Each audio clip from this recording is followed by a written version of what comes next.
Hello everyone, my name is Dimas Tiabudi.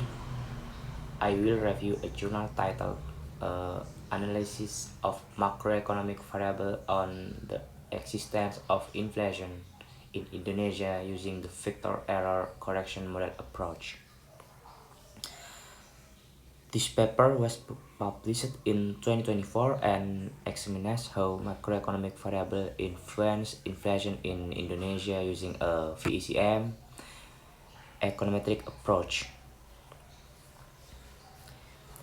Inflation is one of the most important macroeconomic indicators, especially for developing countries like Indonesia.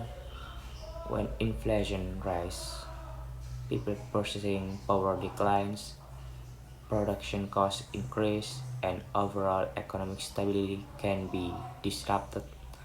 Therefore, understanding the determinants of inflation is crucial for effective monetary policy formulation.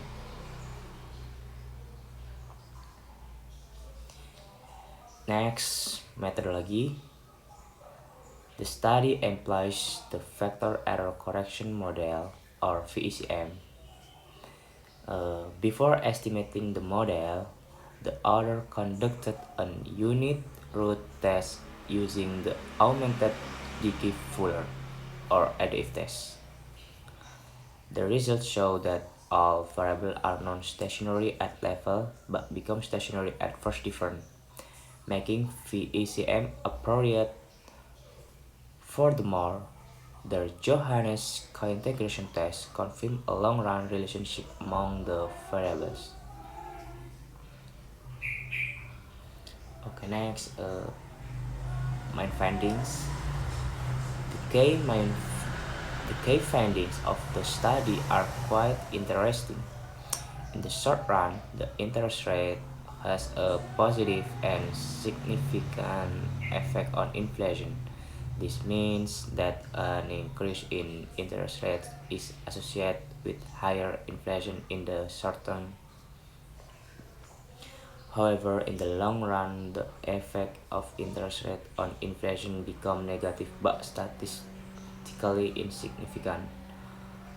On the other hand, money supply has a strong positive and significant effect on inflation in the long run. A 1% increase in money supply leads to approximately a 4.44% increase in inflation, which support monetary theory. Next, the Granger causality text reveals that money supply influence inflation, exchange rate influence inflation, and there is a bidirectional relationship between exchange rate and inflation. Okay, next, I want to tell you about variant decomposition. The impulse response function results show that inflation reacts dynamically to interest rate shocks, initially rising but gradually declining over time. Meanwhile, the variance decomposition analysis suggests that in the medium term, interest rates and the Jakarta Composite Index gain to contribute to inflation variability, although inflation remains largely expanded by its own shocks. And then critique and limitation.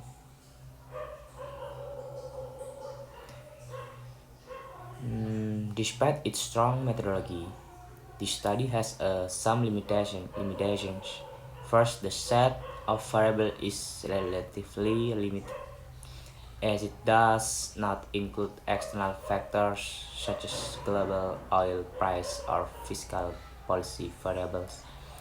Second, the policy recommendations remain quite general and are not supported by quantitative simulation. And last, for the first journal conclusion. Overall, this journal makes a valuable contribution to understanding inflation dynamics in Indonesia using a rigorous VECM approach. The strong impact of money supply on inflation highlight the importance of liquidity control by Bank Indonesia. This study is highly relevant for economic students, research, and policymakers. And second, I will review uh, journal determinant of foreign direct investment inflow to COMESA member countries and integration of institutional and socio-economic factors written by Hailem Abra Meresa and published in 2022 in the journal in Innovation in and Entrepreneurship. The journal background and research problem is the author begins by highlighting that FDI inflow to African countries, particularly within COMESA, are highly variable across countries and over time. Although many previous studies have examined the determinant of FDI, their findings are often contradictory. Moreover, most of these studies focus mainly on economic factors, while neglecting the role of institutional and governance factors. This creates a clear research gap that the author seeks and to address. And then uh, ob- objective and data journal is the main objective of the study is to identify the key factors that determine FDI inflow to COMESA member countries. The study used panel data from 17 COMESA countries over the period uh, 2002 to 2016. The dependent variable is FDI inflow as a percentage of GDP, while the independent variable include economic, social, and institutional factors. Next, methodology. The methodology to analyze the data, the author employs both static and dynamic panel data models. The static model include fixed effect and random effect estimators, while the dynamic models use different GMM and system GMM to account for endogeneity and the effect of lagged FDI inflow. Various diagnostic tests are also conducted to ensure the validity of the econometric result. Next, main finding the journal. The results show that infrastructure, economic growth, trade openness, government effectiveness, political stability, human capital, finance development, and control of corruption all have a positive and significant effect on FDI inflows.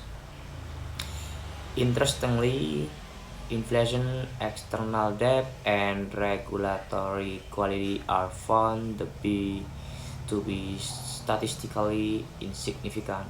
The study also finds that past FDI inflow positively influence current inflows, indicating an agglomeration effect. And then contribution and strengths. One of the main strengths of this study is its comprehensive approach in integrating both socioeconomic and institutional factors. The use of dynamic panel models also strengthens the reliability of the finding. Furthermore, the study provides valuable policy recommendations for commercial countries. Uh, Limitation in the journal is, however, the study has some limitation. It excludes to commercial countries due to missing data, and the analysis and 2016, which may not reflect recent FDI trends. Additionally, the insignificant result for regulatory quality is not deeply discussed. And the last conclusion, overall, this paper makes an important contribution to the literature on FDI, determinant in Africa. It emphasized that attracting FDI is not only about economic factors, but also about governance, institutions, and human capital. It's all about me and the journal, and thank you guys. Bye bye.